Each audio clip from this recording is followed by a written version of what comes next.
forever strong, and the vibes is never. And welcome back to Good Morning Tobago on Tobago Updates. Viewers, of course, we are in the midst of this very competitive political campaign here in Tobago. We have quite a lot of people going up in the east, quite a lot of people going up in the west. But this morning, I am speaking to one of those candidates for the Tobago East seat, and that is none other than this Mr. Gerard Balfour of the Innovative Democratic Alliance, the IDA. So good morning and welcome to you, Mr. Balfour. How are you doing? Good morning, and good morning to the viewers and listeners. Great. Yes, I'm fine. Great. All right, so now this is your first time putting yourself forward to be a candidate in any elections. Yes. Now, we know you as the man playing pan at literally any event around in Tobago, very, very talented, especially in the culture space, soca, all of that as well. But you're deciding to step forward. So tell us why. Well, for years I've been in this space. I've always been around politics from early 2000s. So I've been able to see firsthand and talk to secretaries, past chief secretaries, and one thing I realized that no matter who go into power, we the people on the ground still feel the same way, and I started to go more into research to understand, what are the fundamentals that a government need to attack so that we could see the effective change, and when I did my research, I realized that none of the parties are really trying to deal with these issues. So we just have this regurgitating feeling. So dealing with the communities, I've seen a lot of potential within communities, and I just decided to be the voice because unfortunately, there are very few persons on the island that stand up for the right thing, So I decided to be the change that I want to see, and also be an example to the youths to show them that there's a different way other than the big carrying that we've seen. If you do your research, you will see that there are ways and means that we can get to where we all want to meet, which is seeing a more productive Tobago economy. Great. So, you also chose to step forward with the IDA. Why is that? What about the IDA made you want to jump on that team? Yes, that's a burning question. But for over a period, you could say about 18 months, the IDA has provided a platform free to anybody, which was open for, you could be from top, you could be from any party. In these seminars, you had the privilege of speaking to people like Dr. Varnash James, Botowari, and others who could provide data, and also urge you or encourage you to do your own research, point you in the right directions to get the information. So just the fact that that was open for anybody, it doesn't matter what political party, and it was free. And going forward, they also sent me to public speaking classes, which was also free, and looking at all the other parties, we have a lot of blind loyalists who people chant slogans, but they don't really know the real issues, and I guess that is one of the biggest problems that we have. So the IDA has provided that platform for me to learn and educate myself so I can, when I come out, I could speak freely, but with the knowledge of what we need to go forward to build the economy of Tobago. Now, one of the things that you're very passionate about is youths. So tell me, how do you think that you are going to use your position as the Member of Parliament for Tobago East to help develop our young people? Well, the position Tobago in right now is good and bad. We are totally underdeveloped. Very much underdeveloped, which also the good side of that means that we have room for development. One thing I noticed in Tobago is that we are very short on degree programs, programs that can educate and certify our Tobagonian people. So I would like to bring these programs more accessible because it's very hard for our parents to take loan to send us to further our studies outside of Tobago, when we have such landmass that we can utilize to bring schools, we are a place that boasts of culture. We do have a cultural school that we could invite people from the region to come and study our indigenous culture. Also, we have to find a way where we can work we can work hand in hand with Trinidad, right? So Tobago could fulfill its national purpose. So being in the cultural field, in Tobago currently right now, we do have no pan tuners. That's a perfect opportunity. We could actually invest into pan making, pan case making, so that we can work hand in hand with Trinidad. We can teach tutors because we don't have any in the whole island, but yet we are the number one in the country for steel pan. So there are many other things that we could venture into. A lot of our villages are set up in a way that we can have tourism within villages. But how does being an MP, now how do you envision your position as an MP Yes. being able to bring about that change? So this is why we at the IDA, including myself, are championing the community rights bill. With that now, you can empower the community to choose suitable projects that is beneficial to the community. What we see in the past is past administrations just build buildings, like for instance up in Charlottesville. But when you ask the villagers, is this working for you? They will tell you no. So, I mean, the community rights bill will ensure that the community is empowered and the local talents or the skills that is within the communities are hired to see about their own affairs and their own growth and development. So whatever projects or programs that can be implemented within the villages, the village will come together and make sure that this has happened. But we cannot have that done without the community rights bill. So is this bill going to be just for communities in Tobago, or would it be a No, national? it's a national, because what we actually have a national crisis going on. You know, Trinidad and Tobago, we need a higher output. We need to find ways and means that we can actually be a competitor on the global market. You know, so the changes is not just for Tobago. I think we need national reforms to ensure that we are prepared for the future. The world is evolving, and so should we.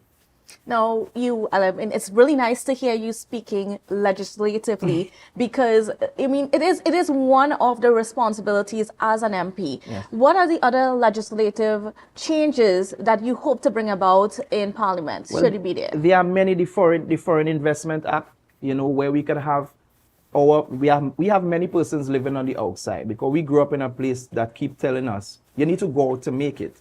But okay, when we go, we can't stay out there. So we like to invite our foreign investors, like for instance, somebody from Mason or who lives abroad, who probably invests in abroad. They should be able to come back home and invest within their communities, creating jobs and opportunities for persons within their communities. Also, freedom of expression, to have it amended, because we have a huge problem now that if you wear a political jersey or show political affiliation, you can be victimized. And until that is an offense that could be charged in the court of law, then we will never see equality, or, you know, people wouldn't be able to freely express themselves if persons are using your job as a weapon. So these are things that I would like to champion going forward as a voice for Tobago. Now, when it comes to that whole issue of autonomy, which continues to be a major topic here in Tobago for anybody seeking office and so on, what is your position? I like the idea, but with everything you have to do careful planning. And if it is that in 2025 Tobago barely generates a revenue to sustain itself, then I don't think it's wise for Tobago to tell mommy, I'm leaving home. Because, I mean, you can't leave home to say, well, you're going to rent without a job, without an income.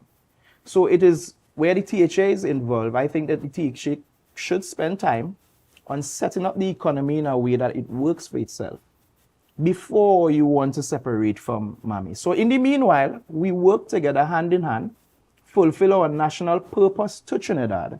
So we could send back, we could be exchanging goods and products, you know, on a more meaningful scale.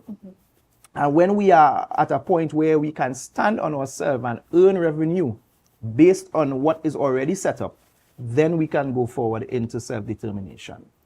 And then, of course, when it comes to that relationship that there has to be between you as a Tobago East MP and the THA, how do you see that working? How do you plan to go about making sure that there is a relationship there and so on? Well, everybody know me. I am not a biased person. I really just stand for three things: growth, development, and productivity. That's my whole life. And I don't really have party affiliation. You know, I have no enemies because, as I said, I stand for growth, development, and productivity. I intend to use the seat similar to what ANR did, which is unbiased. You know, I don't intend to take up any cabinet position. Rather, be in the parliament to champion the cause, to bring ease and sustainable development to Tobagonians. And I mean, as you mentioned that, because there is one philosophy out there that there cannot be difference in Tobago unless there is someone that sits in the cabinet. And then there's the other that, you know, you need to be independent. How do you view those philosophies, and like how are you planning to deal with that argument out there when you encounter it? We have tried it many times. We have tried it many times. We have had people in the cabinet. Do we see any growth? Do we see any change? I think when you are in these kind of positions, it's time to put away childish things. What we see is a lot of big people acting like children, and because of party affiliation and allegiance, they don't seem to want to communicate for the greater good. I have intentions to communicate with anybody once they have the same intention as me, which is to see Trinidad and Tobago move to the place that it should be. You know, so it's unbiased representation. I could speak to anyone at any time, and I'm willing to communicate and collaborate. Now, you've been announced as a candidate for a couple of weeks now, and I know you've been on the ground and going through the communities. What has that taught you? How has that changed anything about your perspective, about the people of Tobago East, about some of the issues that they face? Tell me a little bit more about what you're learning so far. Well, I am somebody who always on the ground. From since small. It's not I've always been going into communities and talking to different persons. But one of the things, and it might be negative, but one of the things on them I have realized is because of the political season and the political practices, a lot of persons use this season as a time to get. It come like Christmas. So it's a gimme season. So some persons, that's the intention. Some communities I go in, some people might, so where going we? Where sponsoring we? Now this mentality is one form of old, right? I just want to let people know that this mentality is why we are in this position for today. What is being done now could have been done for your whole tenure. If it is that you could find money to sponsor a campaign, but within 5 years, you could not have found money to sponsor a football team or to sponsor an innovative program or something that could bring sustainability that somebody don't need to come back to you to beg, then we are failing, right? Other than that, there are many undecided voters. Many undecided voters. I believe more on the undecided part than the persons who vote in. And that just shows to us how disgruntled persons are. Right? So this is a perfect opportunity for me to, you know, bring a new form of representation, you know, apart from what we see traditionally. So, yeah, these are the things that I notice. And, you know, as you're going forward, you know, with the IDA, it's one of the smaller parties. How do you view the challenge of trying to, you know, compete against people like the PNM, the TPP, and the PDP, who appears to have a bit more support? All right. So this is the next thing. We go back now to the freedom of expression. A lot of persons might be out there say that they're supporting. Then there are persons who supporting us, but cannot openly come and do it. You know? But the idea is to get the message out. Obviously, we would not be as projected as these major parties because these parties are, from a whole, they are actually in power at this current moment, right? But our strategy is to ensure that we get the message out by any means necessary, technology being one of our main focus, apart from community engagement. I don't see it as a negative. It's something that we can't stop because this is the traditional way of politics. Who have more corn, call more foul. But the fact that we have a lot of undecided persons, our mission is to get into communities and spread the message of our true intention. A lot of persons don't have the knowledge as to what is required for things to go forward, for us to feel a change. So our responsibility is to get into these communities and spread the message of how we can get effective change, you know? So.